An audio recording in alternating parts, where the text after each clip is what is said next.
ਰੋਜ਼ਾਨਾ ਲੋਕ ਨਾਥ ਟੀਵੀ ਦੇ ਵਿਸ਼ੇਸ਼ ਪ੍ਰੋਗਰਾਮ ਖਬਰ ਸਵੇਰ ਦੇ ਵਿੱਚ ਮੈਂ ਸੁਖਵਿੰਦਰ ਸਿੰਘ ਸਿੱਧੂ ਤੁਹਾਡਾ ਸਵਾਗਤ ਕਰਦਾ।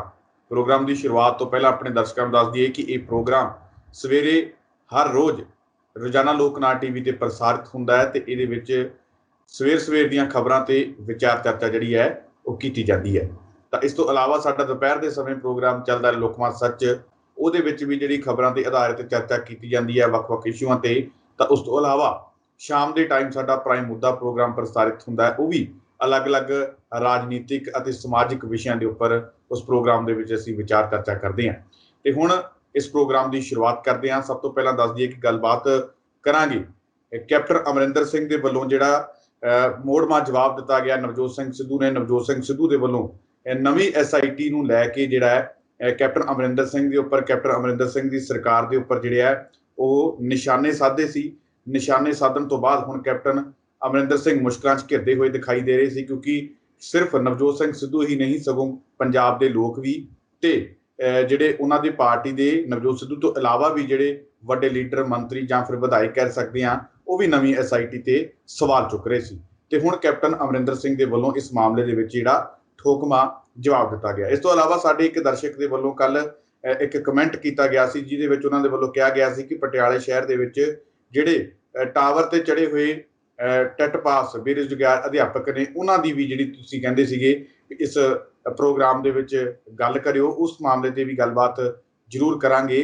ਤੇ ਸਭ ਤੋਂ ਪਹਿਲਾਂ ਜਿਹੜੇ ਮੇਰੇ ਨਾਲ ਮਹਿਮਾਨ ਜੁੜੇ ਹੋਏ ਨੇ ਹਮੇਸ਼ਾ ਦੀ ਤਰ੍ਹਾਂ ਪ੍ਰੋਗਰਾਮ ਦੇ ਵਿੱਚ, ਡਾਕਟਰ ਭੀਮਿੰਦਰ ਸਿੰਘ ਜੀ, ਉਹਨਾਂ ਦਾ ਸਵਾਗਤ ਕਰ ਲੈਂਦੇ ਹਾਂ। ਡਾਕਟਰ ਸਾਹਿਬ ਸਵਾਗਤ ਹੈ ਜੀ ਪ੍ਰੋਗਰਾਮ ਵਿੱਚ। ਬਹੁਤ ਸ਼ੁਕਰੀਆ, ਮਿਹਰਬਾਨੀ, ਧੰਨਵਾਦ ਸੁਖਵਿੰਦਰ ਜੀ।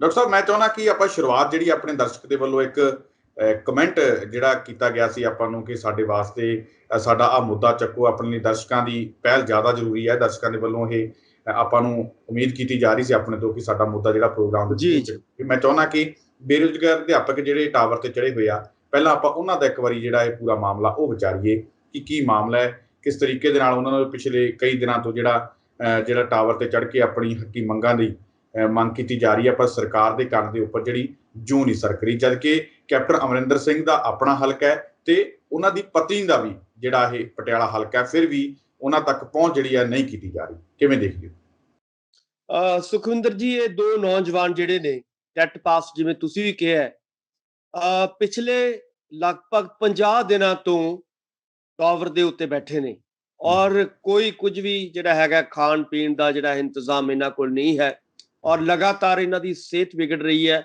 ਔਰ ਇੱਥੋਂ ਤੱਕ ਕਿ ਵੱਖ-ਵੱਖ ਪਾਰਟੀਆਂ ਦੇ ਜਿਹੜੇ ਨੁਮਾਇੰਦੇ ਨੇ, ਜਿਹਦੇ ਵਿੱਚ ਭਗਵੰਤ ਮਾਨ ਜੀ ਨੇ, ਮੀਤ ਹੇਅਰ ਨੇ, ਪਰਮਿੰਦਰ ਢੀਂਡਸਾ ਹੋਰੀ ਜਾਂ ਹੋਰ ਜਿਹੜੇ ਨੇ ਨੁਮਾਇੰਦੇ, ਲਗਾਤਾਰ ਉਹ ਤਾਂ ਗੱਲਬਾਤ ਕਰ ਰਹੇ ਨੇ, ਪਰ ਜਿਹੜੀ ਸਰਕਾਰ ਦੇ ਨੁਮਾਇੰਦੇ ਨੇ ਉਹ ਕਦੇ ਵੀ ਇਹਨਾਂ ਨਾਲ ਗੱਲ ਨਹੀਂ ਕਰਦੇ। ਸੋ ਇਹਦੇ ਕਰਕੇ ਲਗਾਤਾਰ ਜਿਹੜੀ ਹੈਗੀ ਆ ਰੋਸ ਵੱਧ ਰਿਹਾ। ਔਰ ਕੱਲ ਵੀ ਇੱਕ ਜਥੇਬੰਦੀ ਵੱਲੋਂ, ਖਾਸ ਤੌਰ ਤੇ ਜਿਹੜੀਆਂ ਅਧਿਆਪਕ ਜਥੇਬੰਦੀਆਂ ਨੇ, ਉਹਨਾਂ ਵੱਲੋਂ ਇਹਨਾਂ ਦੇ ਪੱਖ ਦੇ ਵਿੱਚ BSNL ਟਾਵਰ ਦੇ ਜਿਹੜੇ ਉਹਦੇ ਨਾਲ ਜਿਹੜਾ ਦਫ਼ਤਰ ਹੈ, ਉੱਥੇ ਉਹਨਾਂ ਨੇ ਬਹੁਤ ਵੱਡਾ ਕੱਲ ਧਰਨਾ ਵੀ ਦਿੱਤਾ ਹੈ ਇਹਨਾਂ ਦੇ ਹੱਕ ਦੇ ਵਿੱਚ। ਸੋ ਅੱਜ ਅਖਬਾਰਾਂ ਦੀਆਂ ਸੁਰਖੀਆਂ ਵੀ ਬਣਿਆ। ਤੇ ਮੈਂ ਇਹੀ ਗੱਲ ਕਹਿਣਾ ਚਾਹੁੰਦਾ, ਜਿਹੜੀ ਬੁਨਿਆਦੀ ਗੱਲ ਇਹਦੇ ਵਿੱਚ ਕਹਿਣੀ ਬਣਦੀ ਹੈ ਉਹ ਇਹ ਹੈ ਕਿ ਤੁਸੀਂ ਵੀ ਅਮਰਿੰਦਰ ਸਿੰਘ ਦਾ ਨਾਮ ਲਿਆ ਔਰ ਕੈਪਟਨ ਸਾਹਿਬ ਨੇ ਘਰ ਨੌਕਰੀ ਦੇਣ ਦਾ ਵਾਅਦਾ ਕੀਤਾ ਸੀ, ਤੁਹਾਨੂੰ ਵੀ ਯਾਦ ਹੋਏਗਾ। ਫਾਰਮ ਭਰੇ ਗਏ ਸੀਗੇ ਬਕਾਇਦਾ ਤੌਰ ਤੇ, ਪਰ ਉਹ ਕਿੱਥੇ ਅੱਜ ਘਰ ਨੌਕਰੀ? ਅੱਜ ਪੰਜਾਬ ਇੱਕ ਸਵਾਲ ਪੁੱਛਦਾ, ਖਾਸ ਤੌਰ ਤੇ ਸਾਡੇ ਜਿਹੜੇ ਨੌਜਵਾਨ ਨੇ, ਔਰ ਇਹ ਨੌਜਵਾਨ ਏਦਾਂ ਨਹੀਂ ਕਿ ਇੱਕ ਸਧਾਰਨ ਨੌਜਵਾਨ ਨੇ, ਪਿੰਡਾਂ 'ਚ ਉੱਠ ਕੇ ਆਏ। ਟੈਟ ਪਾਸ ਕਰਨਾ ਸੁਖਵਿੰਦਰ ਜੀ ਕੋਈ ਖਾਲਾ ਜੀ ਦਾ ਵਾੜਾ ਨਹੀਂ ਹੈ। ਉਹਦੇ ਲਈ ਤੁਹਾਨੂੰ ਬਹੁਤ ਜ਼ਿਆਦਾ ਮਿਹਨਤ ਕਰਨੀ ਪੈਂਦੀ ਹੈ ਔਰ ਕਈ ਤੁਹਾਨੂੰ ਹੋਰ ਪੈਸਾ ਵੀ ਖਰਚਣਾ ਪੈਂਦਾ, ਟਿਊਸ਼ਨਾਂ ਰੱਖਣੀਆਂ ਪੈਂਦੀਆਂ ਨੇ।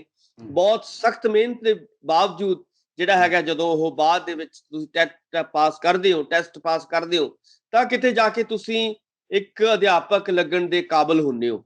ਪਰ ਜਦੋਂ ਤੁਹਾਡੀ ਕਾਬਲੀਅਤ ਮਿੱਟੀ 'ਚ ਰੋਲ ਦਿੱਤੀ ਜਾਵੇ, ਜਦੋਂ ਤੁਹਾਡੀ ਕਾਬਲੀਅਤ ਦੀ ਕੋਈ ਪੁੱਛ ਪ੍ਰਤੀਤ ਨਾ ਹੋਵੇ, ਤਾਂ ਏਦਾਂ ਦੀ ਨਿਰਾਸ਼ਾ ਜਿਹੜੀ ਹੈਗੀ ਆ ਆਉਣੀ ਸੁਭਾਵਿਕ ਹੈ। ਸੋ ਇਹ ਮੇਰਾ ਕਹਿਣ ਦਾ ਮਤਲਬ ਹੈ ਕਿ ਇਹ ਜਿਹੜੇ ਨੌਜਵਾਨ ਨੇ, ਇਹ ਇਕੱਲੇ ਦੋ ਨੌਜਵਾਨ ਨਹੀਂ ਹੈਗੇ, ਇਹ ਪੂਰੀ ਪੰਜਾਬ ਦੀ ਨੌਜਵਾਨੀ ਦਾ ਪ੍ਰਤੀਕ ਨੇ, ਉਹਨਾਂ ਦਾ ਸਿੰਬਲ ਨੇ ਇਹ।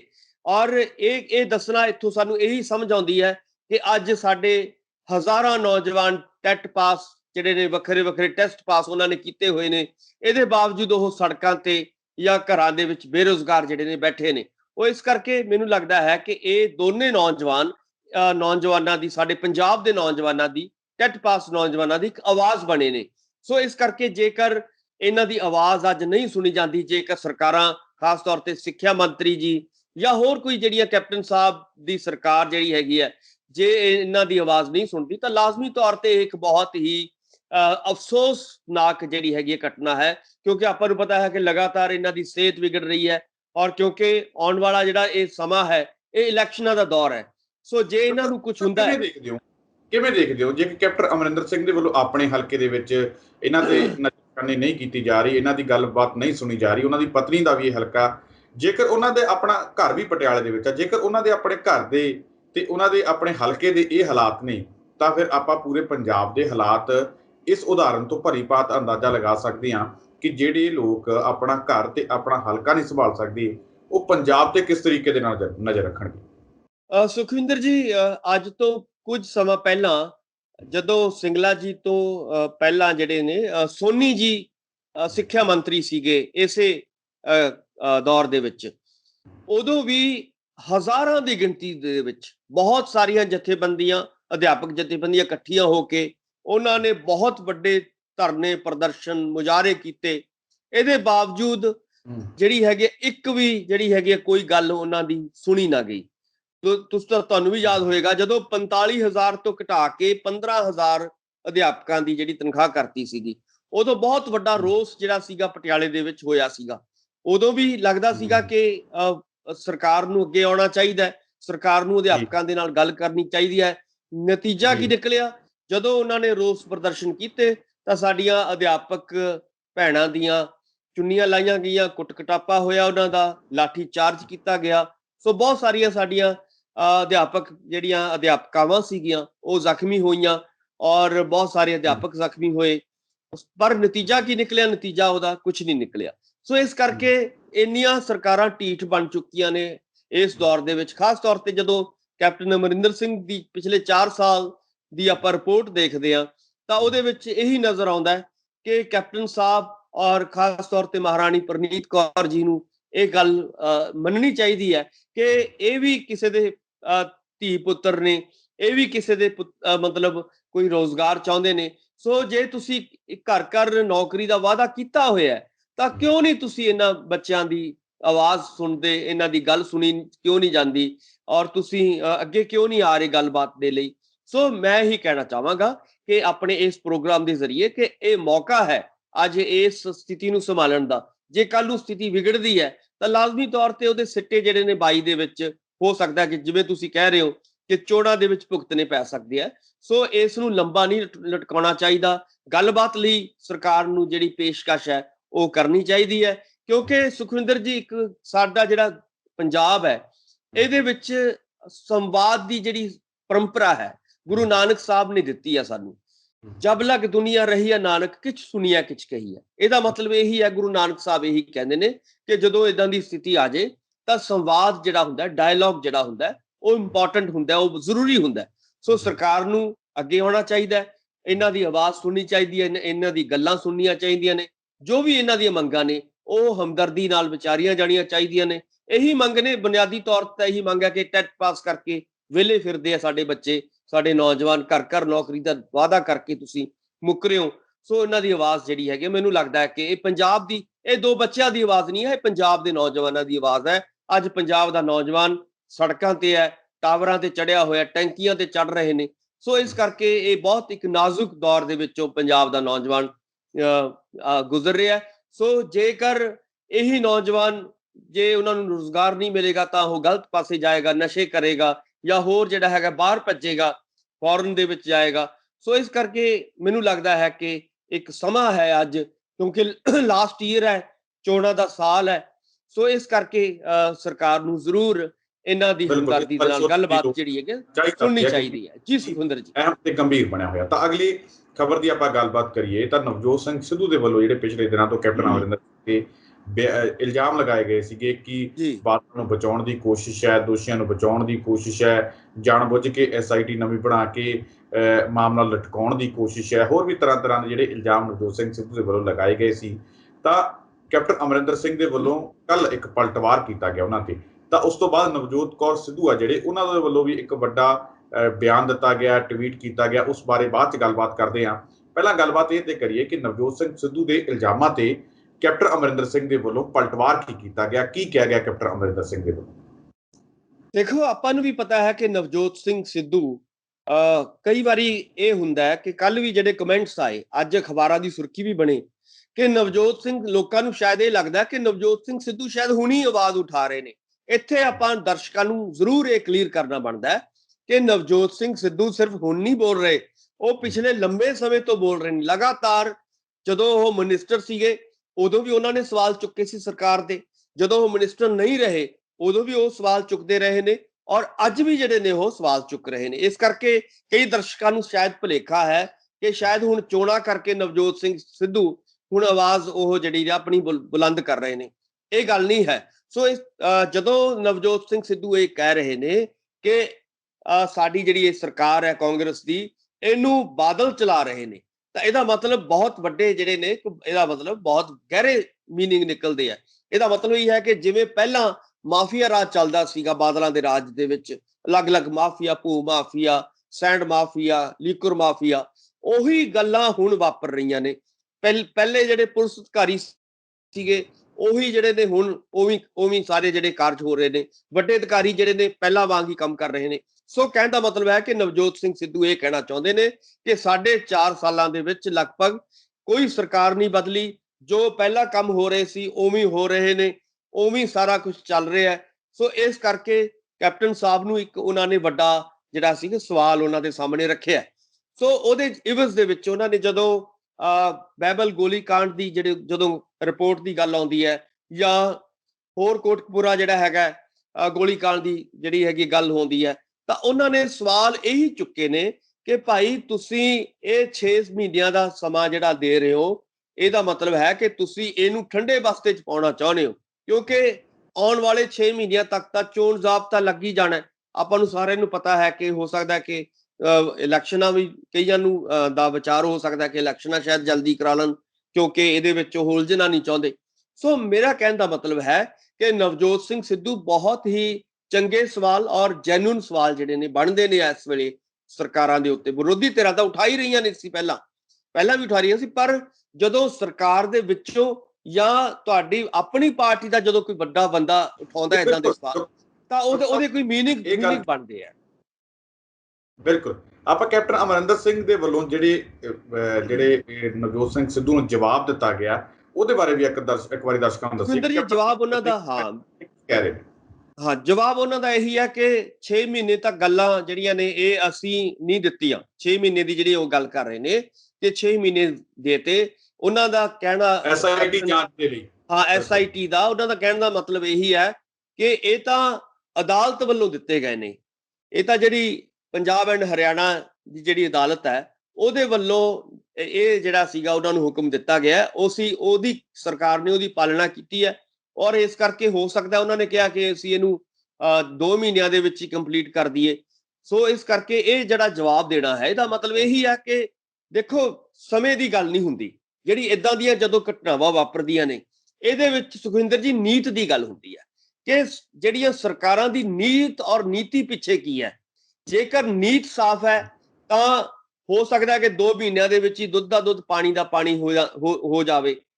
ਜੇ ਨੀਤ, ਆਪਾਂ ਨੂੰ ਪਤਾ ਹੈ ਕਿ ਨੀਤ ਪਹਿਲਾਂ ਮਾੜੀ ਹੋਣ ਕਰਕੇ ਅੱਜ 4.5 ਸਾਲ ਹੋ ਗਏ, ਉਹਦੇ ਕਰਕੇ ਉਦੋਂ ਤੱਕ ਕੋਈ ਰਿਜ਼ਲਟ ਨਹੀਂ ਨਿਕਲਿਆ। ਸੋ ਗੱਲ ਤਾਂ ਇੱਥੇ ਜਿਹੜਾ ਸਵਾਲ ਬਣਦਾ ਹੈ ਸਾਨੂੰ ਪੁੱਛਣਾ ਕੈਪਟਨ ਸਾਹਿਬ ਤੋਂ ਕਿ ਗੱਲ 2 ਮਹੀਨਿਆਂ ਦੀ, 6 ਮਹੀਨਿਆਂ ਦੀ ਗੱਲ ਨਹੀਂ ਹੈ, ਗੱਲ ਤੁਹਾਡੀ ਨੀਤ ਦੀ ਹੈ। ਕੀ ਤੁਸੀਂ ਸਹੀ ਨੀਤ ਦੇ ਨਾਲ ਫੈਸਲਾ ਕਰਵਾਉਣਾ ਚਾਹੁੰਦੇ ਹੋ? ਕੀ ਤੁਸੀਂ ਬਾਦਲਾਂ ਦੇ ਖਿਲਾਫ ਕੋਈ ਵੱਡਾ ਫੈਸਲਾ ਲੈਣਾ ਚਾਹੁੰਦੇ ਹੋ? ਕੀ ਤੁਸੀਂ ਦੁੱਧ ਦਾ ਦੁੱਧ, ਪਾਣੀ ਦਾ ਪਾਣੀ ਕਰਨਾ ਚਾਹੁੰਦੇ ਹੋ? ਜੇ ਤਾਂ ਤੁਹਾਡੀ ਨੀਤ ਸਾਫ਼ ਹੈ, ਜੇ ਤਾਂ ਤੁਸੀਂ ਸ੍ਰੀ ਗੁਰੂ ਗ੍ਰੰਥ ਸਾਹਿਬ ਦੇ ਨਾਲ ਜ਼ਰੂਰ ਕੋਈ ਹਮਦਰਦੀ ਰੱਖਦੇ ਹੋ, ਉਹਨਾਂ ਦੇ ਪੱਤਰੇ ਇੱਥੇ ਫਾੜੇ ਗਏ, ਜੇ ਤਾਂ ਤੁਹਾਡੇ ਮਨ ਦੇ ਵਿੱਚ ਉਸ ਪ੍ਰਤੀ ਕੋਈ ਹਮਦਰਦੀ ਹੈ ਤਾਂ ਜ਼ਰੂਰ ਕੋਈ ਨਾ ਕੋਈ ਇਹਦਾ ਸਿੱਟਾ ਨਿਕਲ ਸਕਦਾ ਹੈ। ਪਰ ਜਦੋਂ ਆਪਾਂ ਨੂੰ ਪਤਾ ਹੈ ਕਿ ਪਿਛਲੇ 4.5 ਸਾਲਾਂ ਤੋਂ ਕੋਈ ਸਿੱਟਾ ਨਹੀਂ ਨਿਕਲ ਰਿਹਾ, ਇਸ ਕਰਕੇ ਸਵਾਲ ਨੀਤ ਦੇ ਉੱਤੇ ਉੱਠੇ ਹੈ, ਨੀਤੀਆਂ ਦੇ ਉੱਤੇ ਉੱਠੇ ਹੈ। ਸਵਾਲ ਸਮੇਂ ਦਾ ਨਹੀਂ ਹੈ, ਸਮੇਂ ਤਾਂ ਕੋਈ ਗੱਲ ਨਹੀਂ ਹੈ, ਤੁਸੀਂ 2 ਦੀ ਜਗ੍ਹਾ 6 ਵੀ ਲਗਾ ਲਓ।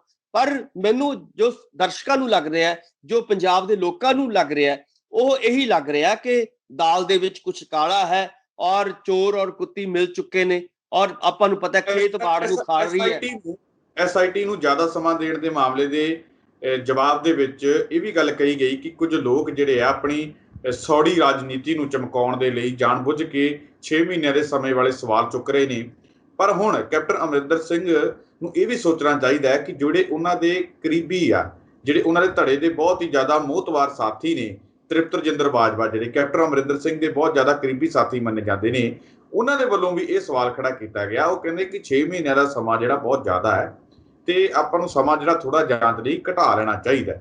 ਹੁਣ ਕੈਪਟਨ ਅਮਰਿੰਦਰ ਸਿੰਘ ਦੂਜੇ ਪਾਸੇ ਤਾਂ ਇਹ ਕਹਿੰਦੇ ਆ ਕਿ ਕੁਝ ਸ਼ਰਾਰਤੀ ਅਨਸਰ ਸੌੜੀ ਰਾਜਨੀਤੀ ਲਈ ਇਹ ਕੰਮ ਕਰ ਰਹੇ ਆ, ਸਵਾਲ ਚੱਕ ਰਹੇ ਆ ਵੀ SIT ਤਾਂ ਜਿਹੜੀ ਹੈਗੀ ਆ ਉਹ 2 ਮਹੀਨਿਆਂ ਦੇ ਵਿੱਚ ਵੀ ਜਾਂਚ ਪੂਰੀ ਕਰ ਸਕਦੀ ਹੈ।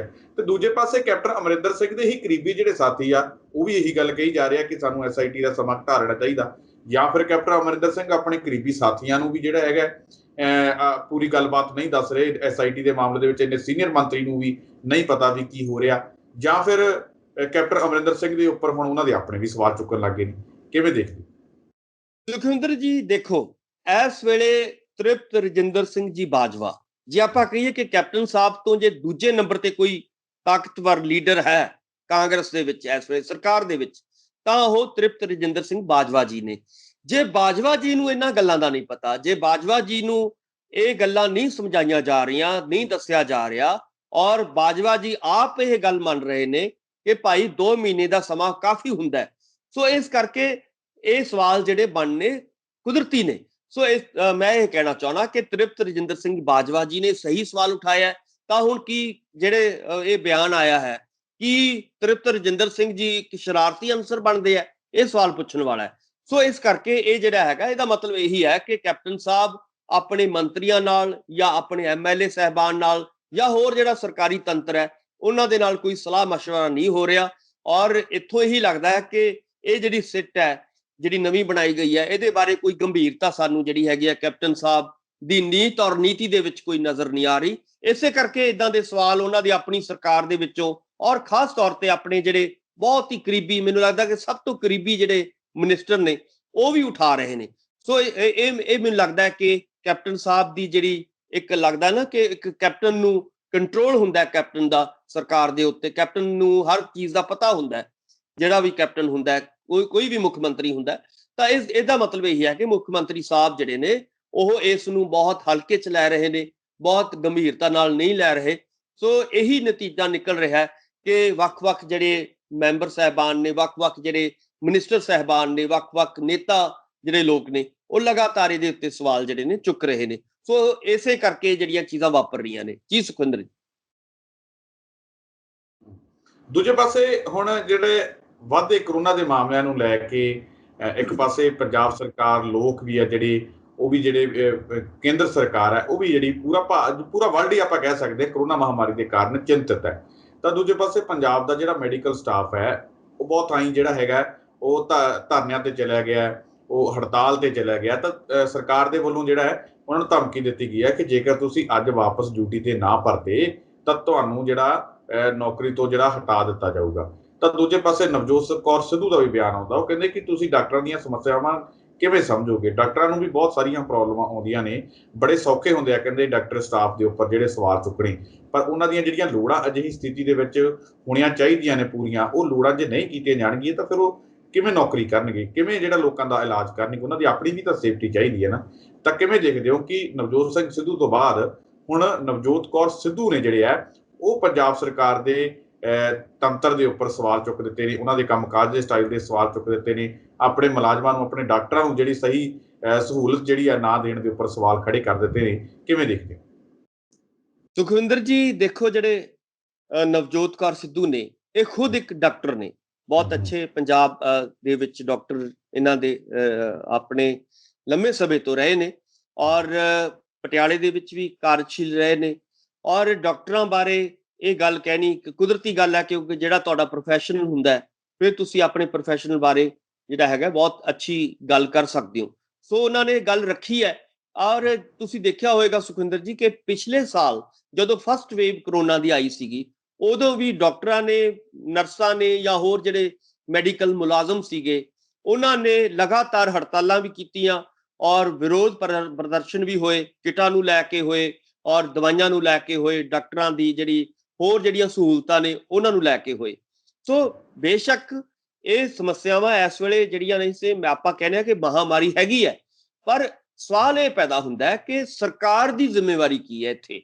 ਇੱਥੇ ਸਰਕਾਰਾਂ ਦੇ ਉੱਤੇ ਬਹੁਤ ਵੱਡੇ ਸਵਾਲ ਉੱਠਦੇ ਨੇ ਕਿ 70 ਸਾਲਾਂ ਦੀ ਆਜ਼ਾਦੀ ਤੋਂ ਬਾਅਦ ਕਿ ਸਾਡਾ ਜਿਹੜਾ ਮੈਡੀਕਲ ਸਿਸਟਮ ਹੈ, ਸਿਹਤ ਸਿਸਟਮ ਹੈ, ਉਹ ਆਪਣੇ ਆਪ 'ਚ ਬਿਮਾਰ ਨਹੀਂ ਹੋਇਆ। ਉਹ ਆਪਣੇ ਆਪ 'ਚ ਬਿਮਾਰ ਹੈ। ਇੰਨੀ ਮਹਾਮਾਰੀ ਤਾਂ ਆਪਾਂ ਨੂੰ ਪਤਾ ਹੀ ਹੈ ਕਿ ਇਹ ਆਈ ਹੈ, ਪਰ ਮਹਾਮਾਰੀ ਨੂੰ ਕੰਟਰੋਲ ਕਰਨ ਦੇ ਵਿੱਚ ਜਿਹੜਾ ਇੱਕ ਰੋਲ ਨਿਭਾਉਣਾ ਹੁੰਦਾ ਹੈ ਸਰਕਾਰ ਨੇ, ਉਹ ਸਰਕਾਰਾਂ ਆਪਣਾ ਰੋਲ ਨਹੀਂ ਨਿਭਾ ਰਹੀਆਂ। ਆਪਾਂ ਨੂੰ ਪਤਾ ਹੈ ਕਿ ਪ੍ਰੋਪਰ ਹਸਪੀਟਲ ਜਿਹੜੇ ਨੇ ਸਹੀ ਪ੍ਰਬੰਧ ਨਹੀਂ ਕੀਤੇ ਗਏ, ਦਵਾਈਆਂ ਦੇ ਸਹੀ ਪ੍ਰਬੰਧ ਨਹੀਂ ਹੋ ਰਹੇ, ਵੈਕਸੀਨ ਦੇ ਸਹੀ ਪ੍ਰਬੰਧ ਨਹੀਂ ਹੋ ਰਹੇ, ਆਕਸੀਜਨ ਦੇ ਸਹੀ ਪ੍ਰਬੰਧ ਨਹੀਂ ਹੋ ਰਹੇ, ਸਹੀ ਬੈੱਡਸ ਨਹੀਂ ਮਿਲ ਰਹੇ। ਅੱਜ ਦੀ ਗੱਲ ਹੈ ਕਿ ਜਿਹੜਾ ਰਜਿੰਦਰਾ ਹਸਪੀਟਲ ਹੈ ਪਟਿਆਲੇ ਦਾ, ਉਹਨੂੰ ਫੌਜ ਦੇ ਹਵਾਲੇ ਕਰਨਾ ਪਿਆ।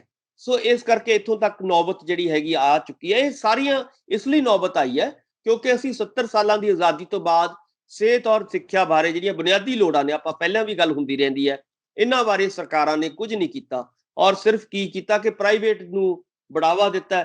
ਔਰ ਪ੍ਰਾਈਵੇਟ, ਆਪਾਂ ਨੂੰ ਪਤਾ ਹੈ ਕਿ ਲੁੱਟ ਉੱਥੇ ਕਿਵੇਂ ਮੱਚੀ ਹੈ। ਇਸ ਕਰੋਨਾ ਦੇ ਦੌਰ ਦੇ ਵਿੱਚ ਲੱਖ ਲੱਖ ਰੁਪਏ ਦਾ ਬੈੱਡ ਜਿਹੜਾ ਹੈਗਾ ਉਹ ਵਿਕਿਆ ਔਰ ਲੋਕਾਂ ਦੇ ਜਿਹੜੇ ਨੇ ਲੱਖਾਂ ਕਰੋੜਾਂ ਰੁਪਏ ਦੀ ਜਿਹੜਾ ਹੈਗਾ ਉਹ ਨੁਕਸਾਨ ਹੋਏ ਨੇ।